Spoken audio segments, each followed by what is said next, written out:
हम लोग Rajasthan university, Shekhawati university और जितने भी ये यूनिवर्सिटीज़ हैं, संस्कृत यूनिवर्सिटी हुई, उन सबके कुछ इम्पोर्टेंट टेक्स्ट को डिस्कस कर रहे हैं एग्जाम के हिसाब से।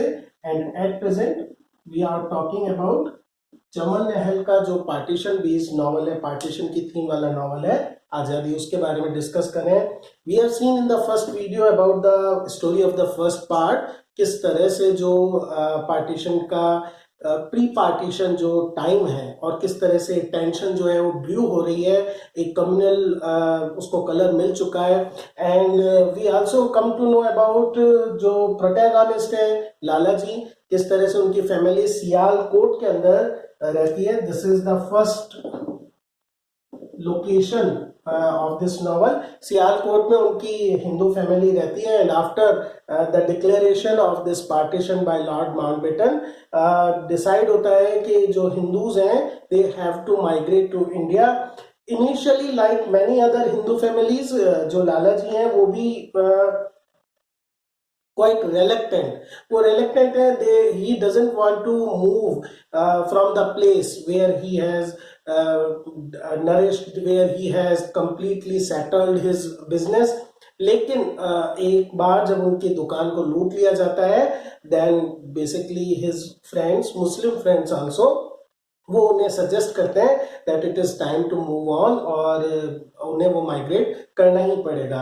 And also we come to know about story of Hindu Muslim love story. Basically Lala ji का लड़का एंड अ गर्ल, जो लाला जी के मुस्लिम फ्रेंड है चौधरी बरकत अली, उन दोनों के बीच का जो लव अफेयर है अरुण एंड नूर। इसका भी हम देखते हैं how does this communal tension, how does this political decision affects their affair also. और अरुण और नूर दोनों एक तरह के कॉम्प्लेक्स रिलेशनशिप में हो जाते हैं। Their friends stopped supporting them and they decide to separate. और इसके साथ फर्स्ट पार्ट फिनिश होता है जब लाला जी डिसाइड करते हैं okay I will go to the refugee camp. जो सेकेंड पार्ट है इस नॉवल का, सेकेंड पार्ट दोस्तों द स्टॉर्म उसका टाइटल है। And it opens in the refugee camp which is situated at cantonment area. Sialkot का जो कैंटोनमेंट एरिया है वहां पर ये रिफ्यूजी कैंप है। यहाँ पे लाला जी along with 20,000 almost 20,000 people are gathered there और वो सब basically they all are waiting to migrate to India। लेकिन एक्चुअल में सबको डिटेन करके वहां पे रखा हुआ है because lack of means of transportation. और एक बड़ी ही बुरी खबर वहां पर उनको पता चलती है लाला जी को कि हिज डॉटर मधु और मधु के जो हस्बैंड है उन दोनों को दे बोथ आर मर्डर्ड। उन दोनों का मर्डर हो जाता है कब? when they are coming to this particular camp। और उनकी जो वजीराबाद से सियालकोट की जो ट्रेन होती है उस ट्रेन में एक मास मसाकर होता है। It is one of the gruesome feature of this partition period कि जो ट्रेन्स मूव कर रही थी and which were known to carry one particular community, चाहे वो पाकिस्तान से हिंदू आती हुई ट्रेन, इंडिया आती हुई हिंदुओं से भरी हुई ट्रेन है या इंडिया से पाकिस्तान जाती हुई मुस्लिम्स से भरी हुई जो ट्रेन है, एक टाइप का रिटेलिएशन है, एक टाइप का रिवेंज है। और एक बहुत इंपॉर्टेंट हमको इससे चीज पता चलती है मॉब फ्रेंजी। चाहे चमन नहल हो, चाहे खुशवंत सिंह हो, मनोहर मालगांवकर हो, इन सभी नॉवलिस्ट ने जो पार्टीशन बेस्ड नॉवेल्स लिखे हैं उसके इस ब्रुटैलिटी, इस मास फ्रेंजी को बहुत ही पॉइनेंटली पोर्ट्रे करने की कोशिश करी है। और इसी एक ट्रेन के अंदर, ऐसी ट्रेन के अंदर मधु और उनके हस्बैंड जो हैं उनको मार दिया जाता है। नाउ लाला जी वो अरुण को भेजते हैं to fetch the bodies. Arun को कहते हैं कि जाओ और अपने सिस्टर और अपने ब्रदर इन लॉ की बॉडीज को आप लेकर आओ। वहां पर अरुण मीट्स अब्दुल गनी।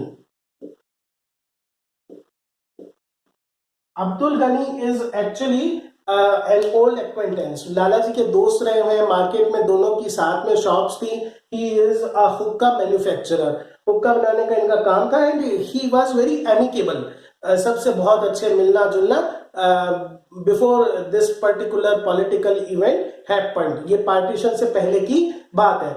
लेकिन now Abdul Gani is almost transformed, he has also become a brutal beast. और वो अरुण को बताता है कि यस आई लिंच देम, मैंने उन लोगों को जिंदा जला दिया है, मधु और हस्बैंड को। He is one of very burning, he is one of the examples how this violence, how this distress, anxiety transforms a simple, a very amicable person into a kind of live bomb। तो वो यहाँ पर चमन नहर ने बहुत ही pregnancy के साथ बहुत ही इंपॉर्टेंट वे के अंदर डेपिक्ट करा है कि किस तरह से ये डिसीजन जो है वो सिंपल इनोसेंट ह्यूमन बींग्स को भी बार्बेरियंस के अंदर कन्वर्ट कर देता है। आगे बढ़ते हैं कहानी के अंदर। जो बेसिकली इसके बाद 15 अगस्त की these people are in this containment area, refugee camp में obviously there is nothing to celebrate for these peoples। many of these peoples they are losing their kids and kins, उनके relatives या तो अपने घरों में जलाए जा रहे हैं या on the way उनके साथ मारपीट की जा रही है। everywhere there are news of violence, communal violence। तो इस वजह से celebration का तो कोई मतलब होता ही नहीं है। and general Rais, he is in charge, he is commander in chief of this refugee camp, and Lalaji have some faith in him। उनको लालाजी को ऐसा लगता है कि general Rais will make sure about their safety और उनकी मदद की जाएगी। लेकिन when he feels, जब वो देखते हैं कि कैंप के अंदर ही बहुत सारी लगातार ऐसी घटनाएं हो रही हैं which reeks of communal violence, तो वो डिसाइड करते हैं कि इंडिया हमें मूव करना पड़ेगा। Now there were basically 3 options. एक वे जो था वो जम्मू होते हुए जाता है but it is closed. Second option is the easiest option जो हमेशा इन लोगों ने यूज किया था, वो था ऑन बोर्ड और ट्रेन जर्नी करना। लेकिन क्योंकि ये जो ट्रेन है ये लाहौर और वजीराबाद होते हुए इंडिया अमृतसर जाने का था, सुप्रभा रानी वाइफ ऑफ लालाजी वो टोटल रिफ्यूज कर देती है। She says that I want go on a train, क्योंकि लगातार न्यूज ये आ रही है। That is why Lalaji decides that he and all these remaining people in the refugee camps, they decide that they will undertake this journey, 44 miles long journey on foot। वो एक convoy बना लेते हैं, एक दल बना लेते हैं, जिस दल के अंदर वो लोग डिसाइड करते हैं that they would go to Dera Baba Nanak. It is a border town in India और उनका जो टारगेट है वो इस जर्नी को सियालकोट से ऑन फुट कवर करने का है। And they start this journey on 24 सितंबर। 24 सितंबर को वो ये जर्नी स्टार्ट करते हैं। Now it's not an easy task itself, the journey itself is quite difficult on foot journey. Already उनके पास रिसोर्सेज, उनके पास खाना पीना वो तो है ही नहीं, लेकिन इनसे भी ज्यादा जो भयानक चीज है, इनसे भी ज्यादा जो बेसिकली डेंजर और रिस्क टू लाइफ है, is they are repeatedly attacked. लगातार उनके ऊपर अटैक किया जाता है ड्यूरिंग दिस जर्नी। अलग अलग विलेजेस से होकर वो जब गुजरते हैं, they see the proofs of the atrocities, जो क्रुएलिटीज की गई है हिंदू फैमिलीज के साथ मुस्लिम मॉब के द्वारा, उसके वो सबूत देखते हुए चलते हैं। The convoy itself is attacked many times, जैसे कि Pasrur, these villages are mentioned, Alipur, then Qila Shobha Singh,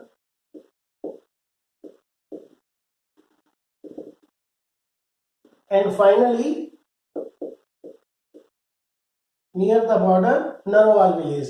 they are attacked, and many of these out of this 20,000 person convoy, many were killed, butchered, murdered, women were raped, they were paraded naked. ये सारी atrocities, it was quite a normal feature. I should not use this word normal, but this is the sad fact that it became quite a normal thing that villages out of villages, women were paraded naked, not only on that side of border, even on this side of the border. Now, those who die, they were either cremated on the roadside or they were just left to rot.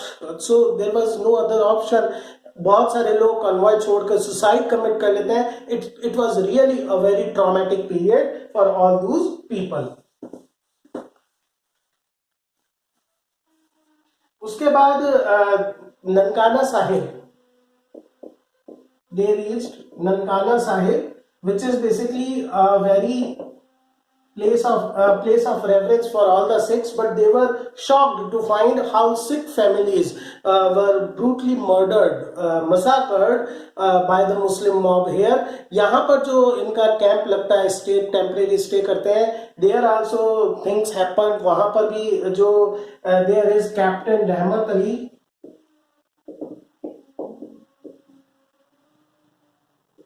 Captain Rahmat Ali, Rahmatullah Khan, in fact his name is Rahmatullah Khan. He rapes a Hindu girl Sunanda, and out of anger, out of even repressed anger, जो अरुण होता है, Arun kills, murders this captain.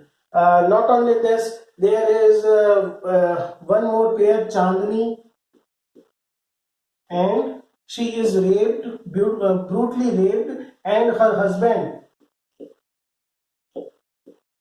he is murdered. So there are just few examples how this whole convoy was facing so much trouble, so much risk to their life. And finally, they crossed the bridge over River Ravi.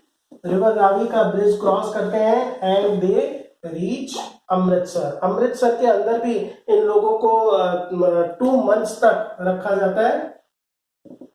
2 months they have to once again stay at the refugee camp. एक बड़ा ही emotional and very heartwarming scene है when these people are crossing the bridge and when they come to know that they are now in Indian terrain. Lalaji shouts with his full voice, Vande Mataram. This shows that how he is able to maintain his poise और किस तरह से उनको खुशी मिलती है that at last, losing so much in his life, he is finally able to enter his motherland, or the land which promises him to be the land of dreams. Now, 2 months ये इन लोगों को अमृतसर में रहना पड़ता है, and after that एक train के द्वारा they are shunted to Delhi. Now, even their basically we can say torture or their trauma is not complete. Delhi आकर ये पाते हैं कि the system, that corrupt system,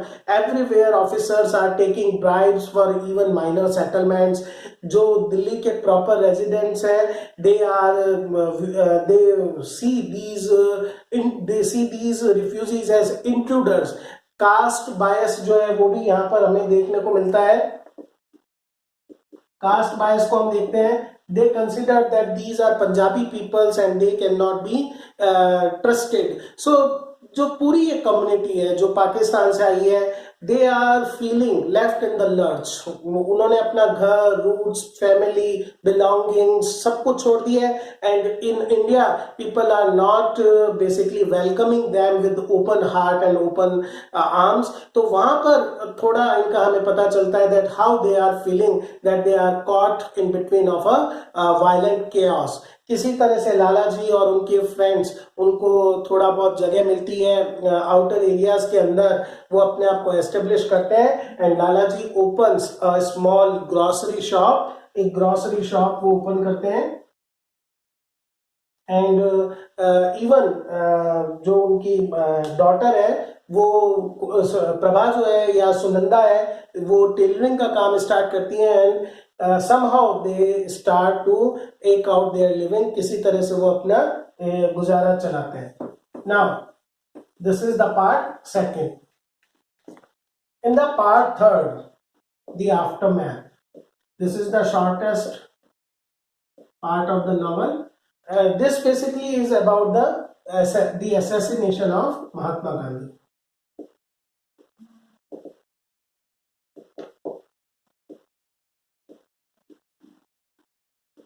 Arun is in market. Lalaji is at his shop. Prabha, their house owner in Sialkot, Bibi Amarkot, they are at home. Different people react differently to the news. When the news arrive कि किस तरह से गांधी जी को एक प्रार्थना सभा में मार दिया गया है. For one, Bibi Amrit, she says, well, good, बहुत अच्छा हुआ. That man only brought us misery. We are happy that at least he is punished.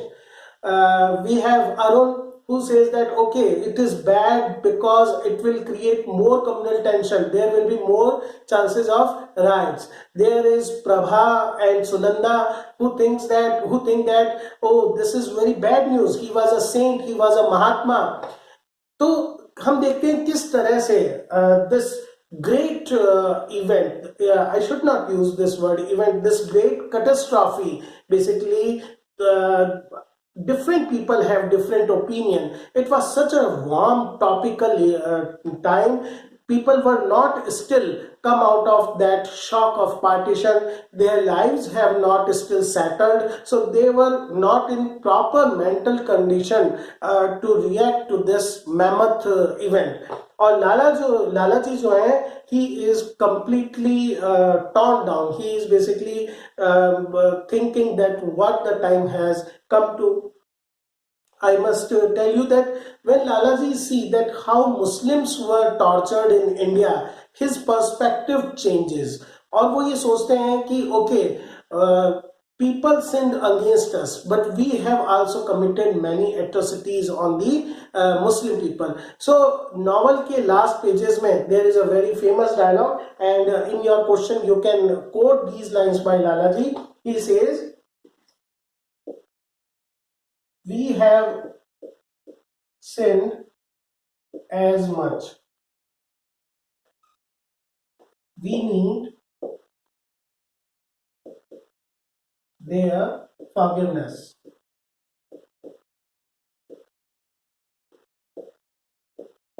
This is basically the message of this novel, that when such a life-changing, epoch-making event happens, there is no one side to be blamed. और चमन नहर शायद इस novel के अलावा not only he is presenting us the trauma, the tragedy, the catastrophe of this great event, he is also showing that how the value of forgiveness increases at such times. So friends, ये इस novel की basic story है. And in university questions you can be asked to obviously discuss आज़ादी as a novel of partition, या फिर आपसे अरुण और नूर की लव रिलेशनशिप के बारे में पूछ सकते हैं, या लाला जी का करेक्टर आपके मेन आ सकता है.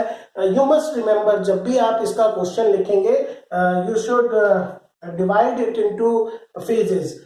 देयर लाइफ एट सियालकोट में उनकी जो लाइफ थी, फर्स्ट फेज है, और किस तरह से वहां पर communal tension and their decision to leave. और इसके साथ ही आप इसी में बताओगे, इसी फेज में अरुण और जो नूर का लव रिलेशनशिप था वो किस तरह से अफेक्टेड हुआ. Okay, then you can move to second part, जिसके अंदर you will talk about their travel, their journey from Sialkot to Dera Nanak Sahib, किस तरह से वो लोग वहां पर जाते हैं, and the problems and tragedies they face during this journey. Third part के अंदर you tell about how they reach, when they reach India, how they suffer as refugees,